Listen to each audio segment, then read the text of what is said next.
Bonanza actors finally reveal this big secret.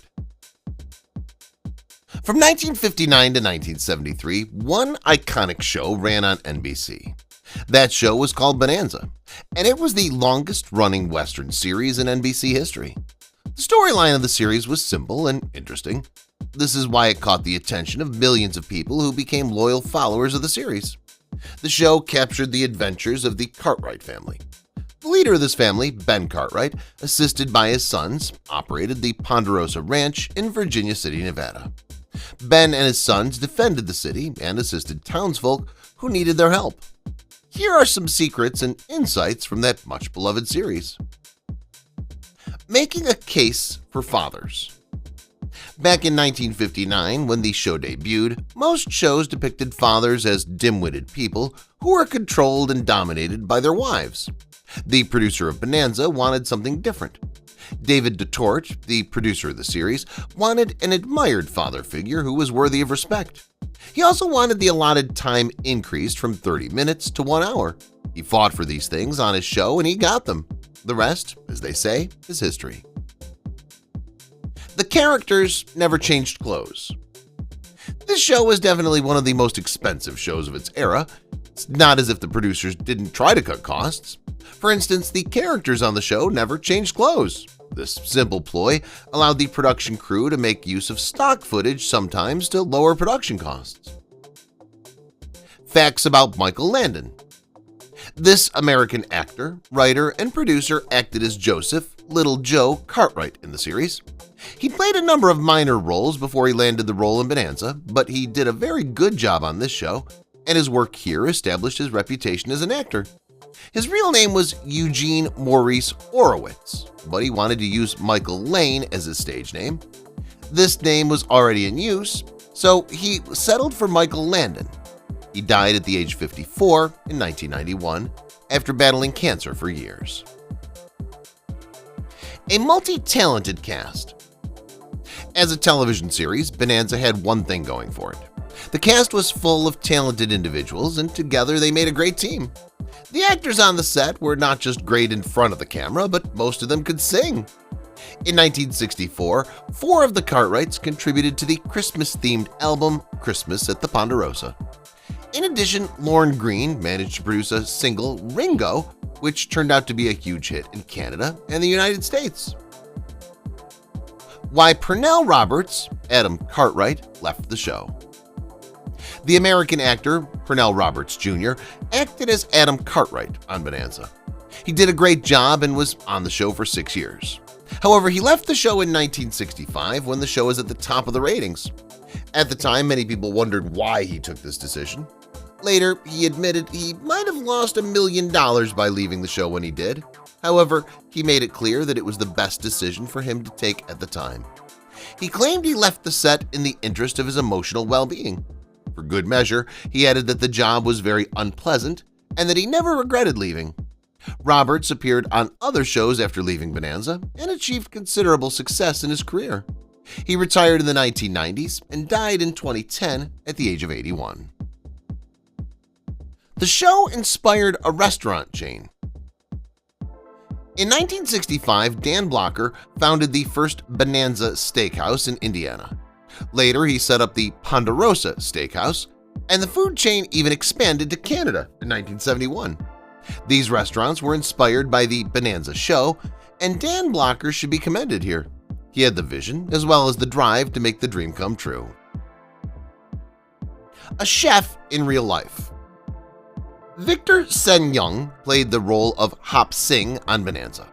He was a chef on the show, and the great coincidence is that he was also a chef in real life. After the end of the show, he supported himself by appearing on TV cooking shows. He also authored the book titled The Great Wok Cookbook, which was published in 1974. Emulating King Arthur. The producer, David DeTort, had sound ideas, and he was not afraid to fight for his ideas. He pictured the Bonanza show as a Western presented on the legend of King Arthur. In the series he produced, he put his plan to work. This is because in Bonanza, Ben Cartwright was the king and his sons were his knights. Dan Blocker. acting ability plus brains. In Bonanza, Dan Blocker played the role of the middle son, Eric Hoss Cartwright. In the series, the character of Hoss was that of a sweet, dim-witted, and gullible young man. Now, this was exactly the opposite of Dan Blocker's character in real life. Even before he started acting, Blocker had a postgraduate degree and had worked as a teacher. He later set up a restaurant chain and was a successful entrepreneur, among other things. From barely surviving to a huge success. During the first season of Bonanza, the show was a huge disappointment. It aired every Saturday night, and its ratings were poor. For a while, NBC considered canceling the show. Fortunately, this didn't happen, as it would have been an all-time bad move. Two things saved the show. One, it was moved from Saturday night to Sunday night, and its ratings soared. Two, Bonanza was the first TV show shot in color, and NBC was bent on keeping it running for this reason. Eventually, the perseverance of the producers paid off, and the rest is now history. A disappointment turned delight. The popularity of the Bonanza series created a legion of fans who trooped to Incline Village in Nevada to see the fictional Ponderosa Ranch. Unfortunately, they were disappointed because there was no physical ranch there. Two land developers, Bill Anderson and Joyce Anderson, saw an opportunity here and partnered with the producers of the show. The result was a large theme park complete with a recreation of the ranch house. This place became a huge success, attracting millions of people to the site every year until it closed in 2004. Guest stars received more pay. During the first season, the producers of Bonanza weren't sure if viewers would love the show. As an insurance policy, the production team decided to bring in a number of famous actors to the show. These actors received more money than the full-time actors of the series. Fortunately, by the second season, the show had favorable ratings. At this point, the producers were happy because the cast of Bonanza had become big-name actors in their own right. Equal screen time. On the set of Bonanza, the production team made sure the series had a classic democratic setting in terms of screen time. Each of the 4 stars of the show had equal screen time. The producers wanted to ensure that no star on the set overshadowed the other. Every script was carefully vetted to ensure that there were always 4 stars on the show. This move paid off because it led to a well-balanced show that allowed all the stars on the set to shine. The Cartwright Curse. Cartwright was definitely a great character on the set of Bonanza, but he seemed to have one small problem. Every woman who fell in love with him either died or left town. For this reason, fans and other actors on the set joked about the Cartwright Curse. It's possible these people would have been happier if Cartwright had just one woman and a happy marriage while the series lasted. However, they probably forgot that the writers of the series preferred to have a strong male character who raised his sons without a mom in sight. Fake hair on set. For whatever reason, many of the actors on Bonanza were rather short of hair. At least 3 actors on the show wore toupees. These were Green, Blocker, and Roberts. However, Landon had a thick crown of hair, so he had no reason to wear a toupee. An expensive TV show. The cost of producing Bonanza was huge. Back in those days, when money had value, the network was spending $100,000 to $150,000 weekly on the show. Now, this might seem like an insignificant amount of money these days, but remember, we're talking about a show that began in 1959, when money had value and things were relatively cheap. For all that, it was money well spent because the show was one of the best performing of all time. Michael Landon's obsession. It's safe to say that Michael Landon was obsessed with the show. He was devoted to every frame, and he acted in 402 of the 416 episodes. It was on this show that he made his name as a writer and a director. It wasn't easy for him to act and write at the same time, but he found a way to do it. In fact, some of the most beloved episodes of the series were written and directed by Michael Landon. Landon was hard to work with. To the fans of Bonanza, Michael Landon was a huge asset to the series. Now, there are things some insiders know that the innocent fans don't know. For instance, in the later years of the series, it was hard to work with Landon. As a writer and producer, he tried to impose his own ideas on the show, even when these ideas weren't feasible. He tried to stop new major characters from getting into the show, and he even delayed production shoots sometimes. Dan Blocker makes TV history. In 1972, Dan Blocker died unexpectedly.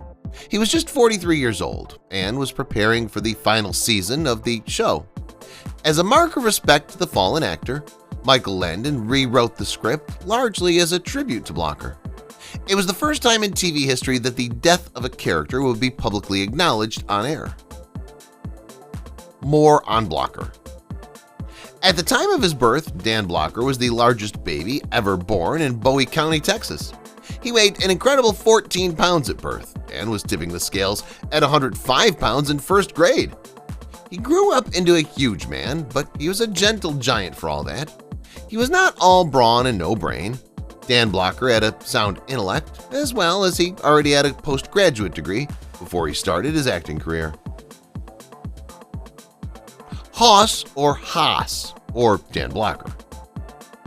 On the set of Bonanza, everybody called Dan Blocker Hoss. However, this wasn't the real name of the character he portrayed in the series. Blocker's character was Eric Haas Cartwright.